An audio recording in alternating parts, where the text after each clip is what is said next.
What you doing? 오드리 헵번은 원래 영국인 아버지와 네덜란드 귀족 어머니 사이에서 태어나 상류층 가문 출신이었지만 얼마 후 제2차 세계대전이 일어나면서 독일군에게 들키지 않기 위해 자신의 혈통을 숨겨야 했던 것이죠. 원래 영국에 살던 오드리 헵번은 부모님이 이혼하고 전쟁이 일어나면서 엄마를 따라 네덜란드로 거취를 옮겼습니다. 1차 세계대전 당시 네덜란드는 중립국이었기 때문에 오드리의 어머니는 이번에도 네덜란드가 가장 안전하리라 판단한 것이었죠. 하지만 오드리 엄마의 생각과 달리 2차 세계대전 때 독일군은 네덜란드를 점령했고 나치 정부를 수립해버렸습니다. 그리고 네덜란드에 살고 있던 유대인, 영국인 등을 핍박하기 시작했죠. 당시 10살에 불과했던 오드리는 영문도 모른 채 오드리 헵번이라는 영국적인 이름 대신 에다판 헤임스트라라는 이름을 사용해 본인의 태생을 숨겨야 했습니다. 독일군은 네덜란드 점령 초기만 하더라도 네덜란드를 같은 게르만족 국가라며 포용하는 정치를 시행했지만 점차 전쟁이 진행될수록 네덜란드 국민들도 탄압하기 시작했습니다. 이에 따라 한때 부유했던 어머니의 가족도 점차 가세가 기울기 시작했죠.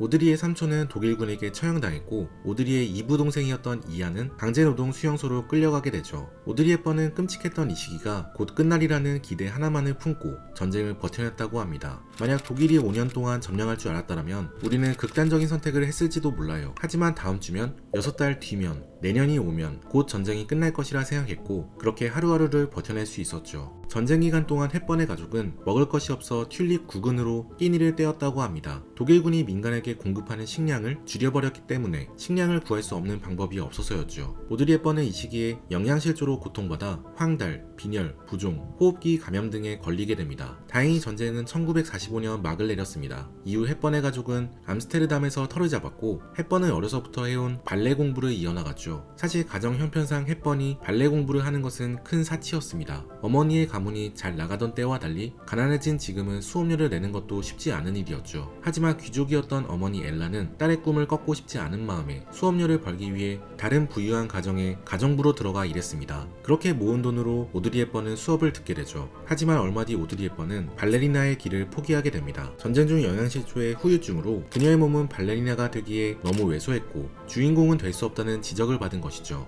이후 오드리 헵번은 연기로 진로를 바꾸며 단역으로 얼굴을 비추었습니다. 그러다 딱 하나의 우연으로 그녀는 세계 대스타가 되죠. 그녀를 유명하게 만든 것은 몬테카를로 베이비라는 영화였습니다. 영화 자체는 망작이었지만 오드리 헵번은 자신에게 주어진 기회를 놓치지 않기 위해 누구보다 열심히 연기했죠. 그런데 우연히 오드리 헵번의 연기를 지나가던 작가 꼴레트가 보게 됩니다. 그녀는 오드리 헵번을 보고 크게 감명받아 자신의 다음 작품에 캐스팅하게 되죠. 그 작품은 지지라는 브로드웨이 연극이었습니다. 이 작품으로 오드리 헵번은 뉴욕타임즈의 찬사를 받았고 곧바로 대작에 출연하게 됩니다. 바로 로마의 휴일이었죠. 외국 공주 앤의 일탈을 그린 로마의 휴일은 전 세계적으로 큰 인기를 끌며 성공하였고 오드리 헵번은 이 작품으로 아카데미 여우주연상을 수상하게 됩니다.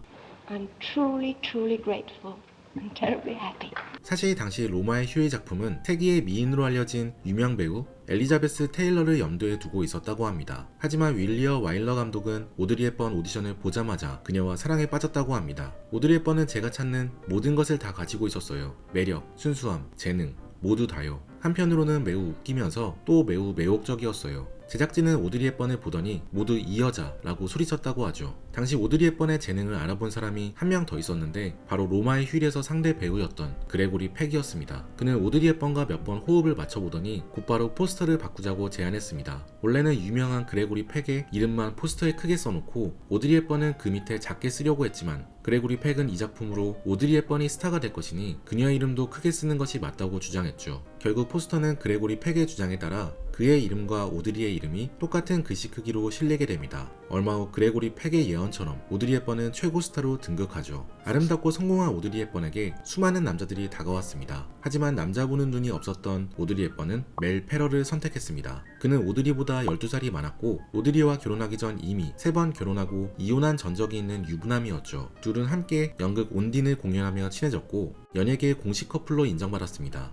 Do you love me? Yes, yes. 하지만 오드리의 어머니는 딸의 결혼을 반대했습니다. 기자들에게 멜 페럴의 얼굴은 개구리를 닮았고 다리는 너무 가늘다며 원색적인 비난을 할 정도였죠. 일부 사람들은 그녀가 엄청난 사업가, 뛰어난 배우들을 제치고 멜 페럴을 선택한 이유로 아빠의 부재를 들곤 했습니다. 항상 아빠를 원해왔던 오드리 헵번이 아빠같이 기댈 수 있는 멜 페럴을 선택한 것이라는 거였죠. 사실 오드리 헵번은 사람들에게 숨겨왔던 아픔이 하나 있었습니다. 그건 바로 부모님의 이혼 이후 아빠에게 버림받았다는 슬픔이었죠. 사실 오드리 헵번의 아버지는 이혼 이후 딸을 한 번도 찾은 적이 없다고 합니다. 헵번은 아빠에게 버림받았다는 생각으로 크게 좌절했고 학교에서 아빠 있는 친구들을 부러워하며 눈물 짓는 날이 많았다고 하죠. 이후 헵번은 인터뷰에서 아이들은 2명의 부모가 모두 필요하다는 식의 발언을 하기도 했었습니다. 어린 시절 자신이 간절히 원하던 것은 아버지라는 반증이었죠. 오드리는 사람들이 멜 페럴와의 결혼 생활을 걱정해도 웃어넘기며 행복하게 살 수 있다고 믿었습니다. 결혼이란 원하고 바란 모든 것을 완성시켜요 라 말했죠. 결혼 이후에도 워 앤 피스에 공동 출연하며 돈독한 모습을 보여주었지만 결국 이 커플은 결혼한 지 14년 만에 이혼을 선택하게 됩니다. 결혼 이후 오드리 헵번의 커리어만 잘 나가면서 남편 멜 페럴은 그녀를 질투했고 점점 옥죄었다고 하죠. 사실 오드리는 이혼만은 정말 피하고 싶었다고 합니다. 저는 제 아이들을 위해 남편과의 함께 보낸 시간들을 생각하며 최대한 이혼을 피하려고 했어요. 하지만 결국 피할 수 없더군요. 이후 오드리는 정신과 의사 안드레아 도티와 두 번째 결혼을 올리게 됩니다. 이혼을 하고 나서 얼마 안 되어 곧바로 결혼식을 올린 오드리. 사실 오드리 헵번은 예전부터 아이를 낳고 단란한 가정을 이루는 꿈을 가지고 있었습니다. 그녀는 최대한 많은 아이들을 낳고 싶었지만 멜 페럴와의 관계에서 낳은 아이는 아들 션 한 명뿐이었죠. 오드리는 안드레아와의 결혼으로 두 번째 아들 루카를 갖게 됩니다. 하지만 성급했던 결혼으로 오드리 헵번과 안드레아도 결국 이혼하게 되죠. 사실 둘은 서로에 대해 제대로 알지 못했습니다.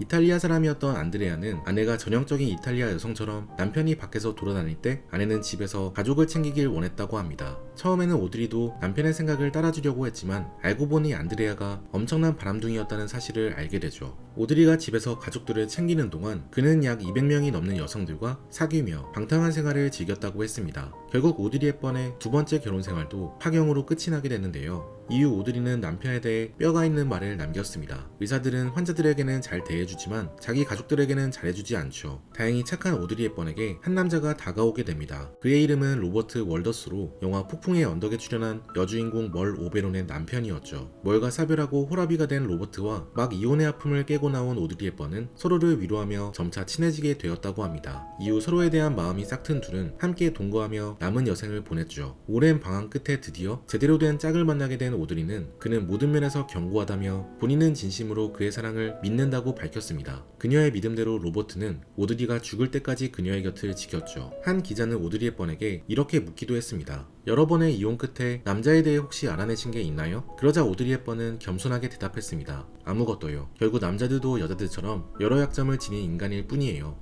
어쩌면 그들은 여자들보다 더 연약할 수도 있어요. 하지만 오드리 헵번에게 가장 큰 사랑은 남자가 아니었습니다. 그녀의 마음속 가장 크게 자리 잡은 것은 다름 아닌 인류애였죠. 연예계 생활을 은퇴한 오드리 헵번, 어린 시절 끔찍한 전쟁과 가난을 경험한 그녀는 자신처럼 똑같이 고통받을 아이들을 위해 일하기 시작했습니다. 오드리 헵번은 유니세프 친선대사로 활동하며 수많은 나라의 아이들을 도왔죠. 그녀는 이렇게 이야기했습니다. 인간의 의무는 아픈 아이들을 돕는 거예요. 나머지는 모두 사치에 불과해요. 그녀의 다국어 능력은 봉사에도 큰 도움이 되었습니다. 사람들이 잘 모르는 것 중 하나는 오드리 헵번이 언어 능력자라는 것인데요. 그녀는 영어와 네덜란드어, 프랑스어, 독일어를 포함 총 6개 언어에 능통했다고 합니다. Hello, I'm Audrey Hepburn. À l'époque, je me suis arrêtée justement pour mes... E anche perché è riempito di tutte quelle 그녀는 유니세프 친선대사로 각국의 지도자들을 만나 이들을 직접 설득했죠. 오드리 헵번은 어떻게 언어에 능통할 수 있었을까요? 사실 그녀의 언어 공부는 모두 실전 언어와 직결되어 있었습니다. 어린 시절 발레를 하며 프랑스인 선생님과 소통하기 위해 프랑스어를 배웠고 로마의 휴일 등 이탈리아 영화를 찍으며 이탈리아어를, 스페인 여행을 가기 위해 스페인어를 배우는 시기였죠. 즉 그녀는 언어를 학문적이기보다는 소통의 도구로 활용했기에 훨씬 빠르게 언어를 습득할 수 있었던 것입니다. 그렇다면 외국인을 자주 만나지 못하는 환경에서는 어떻게 언어를 배워야 할까요? 추천드리는 어플은 바로 스픽입니다. 스픽은 실제 저도 영어 말하기 공부를 위해 사용하는 어플인데요. 저도 해외 인물을 조사하기 위해 영어 자료를 종종 찾아보다 보니 꾸준한 영어 공부가 필요해 스픽의 도움을 받고 있습니다. AI와의 프리토킹은 물론 미국 현지에서 제작된 오리지널 콘텐츠를 통해 어려운 단어 대신 자연스러운 영어 표현을 익히도록 도와줍니다. 특히 한국인에게 익숙하지 않지만 실제로 많이 사용되는 표현들을 배우게 되어 더 자연스러운 영어 구사가 가능해지죠. 스픽 어플에서 배운 문장이 영화 티파니에서의 아침을에서도 그대로 사용되었는데 여러분들도 함께 들어보세요.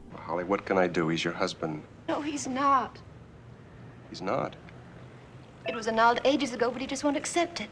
혹시 뭐라고 말했는지 다들 들으셨나요? 스픽에서 한번 설명을 들어보겠습니다. 시간이 정말 오래됐어라는 말은 It's been ages. 로 표현한다고 합니다. 이제 원본 다시 들어볼까요? It was annulled ages ago. It was annulled ages ago. 이처럼 스픽에서는 정말 외국인들이 실전에서 자주 활용하는 문장들을 알려줍니다. 또한 스픽 어플은 매우 체계적으로 영어를 가르쳐줍니다. 영어 표현을 배우고 응용 문장을 말해보며 AI와 반복 연습을 하고 마지막에는 실전 대화를 해볼 수 있는 기능까지 갖춰져 있죠. 스픽 어플의 또 다른 장점은 바로 쉽게 핸드폰을 통해 접근 가능하다는 것인데요. 그리고 이 스마트 리뷰 기능에서 복습 시간은 5분부터 자유롭게 설정할 수 있고 지하철 같은 환경에서도 리스닝 모드를 통해 짬짬이 공부할 수 있는 장점이 있죠. 사실 내향적인 성격의 분들이라면 회화 학원에서 수업을 듣더라도 적극적으로 참여하기 어려운 경우가 많은데요. 그러나 스픽은 부끄러움 없이 앱에서 실컷 대화하며 연습해볼 수 있기 때문에 영어 실력이 빠르게 향상될 수 있습니다. 실제로 스픽을 사용하면 평균적으로 7일 만에 약 1000문장을 말할 수 있다고 하죠. 오늘 소개해드린 스픽 어플이 지금 새해 프로모션 중이라고 하니 새해 영어 공부 목표를 세우신 분들은 꼭 고정 댓글 링크를 확인해보시면 좋을 것 같습니다. 가장 아름다운 여성 중 한 명이었던 오드리 헵번은 막 소말리아에서 봉사를 마치고 스위스로 돌아오던 중 극심한 복통을 느끼게 됩니다. 병원에 가서 확인해보니 이미 그녀의 복부에는 수년간 자라온 암이 전이되어 있었죠. 결국 오드리 헵번은 암을 발견하고 5개월도 채 안 되어 집에서 잠을 자던 중에 사망하게 됩니다. 오드리 헵번의 잠재성을 처음으로 알아봐준 배우 그레고리 팩은 그녀의 장례식장에서 끝없는 사랑이라는 시를 읊었습니다. 나는 수많은 모습과 수많은 시간 속에서 당신을 사랑했던 것 같습니다. 생과 생을 거쳐 세월을 거쳐 영원히 마법에 걸린 내 마음은 노래의 목걸이를 만들고 다시 만들었습니다. 당신이 그것을 선물로 받아 여러 모습으로 목에 걸고 생과 생을 거쳐 세월을 거쳐 영원히 그녀의 외모만큼이나 아름다웠던 마음이 많은 사람들에게 전달됐으면 좋겠네요. 지금까지 책트포킹이었습니다.